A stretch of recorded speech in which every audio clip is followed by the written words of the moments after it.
കൊല്ലം പുനലൂരിൽ 6ാം ക്ലാസ്സുകാരനെ തലകീഴായി കെട്ടിത്തൂക്കാൻ ശ്രമിച്ചതായി പരാതി. പണം മോഷ്ടിച്ചു എന്നാരോപിച്ചായിരുന്നു റെസിഡൻഷ്യൽ സ്കൂളിലെ ഈ ക്രൂരത.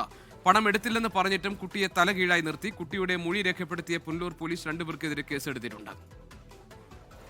കുട്ടികളെ വെട്ടിത്തിട്ട ലിവിംഗ് വാട്ടർ എന്ന് പറഞ്ഞ ഹോസ്റ്റലാണ് പഠിച്ചിരുന്നത്.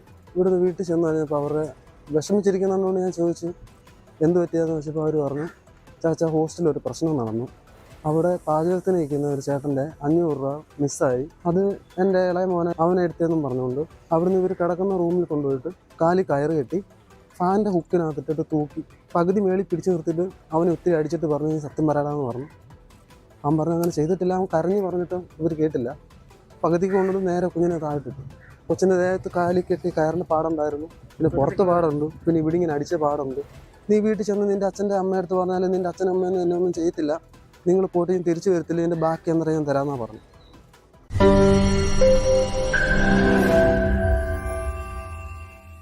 ലോകത്തെവിടെയായാലും ഏത് സമയത്തും 24 വാർത്തകളും ഓഗ്മെന്റഡ് റിയാലിറ്റി പാക്കേജുകളും എക്സ്പ്ലെയിനറുകളും വിശദമായി കാണാൻ ഞങ്ങളുടെ യൂട്യൂബ് ചാനൽ നിങ്ങൾക്ക് സബ്സ്ക്രൈബ് ചെയ്യാം.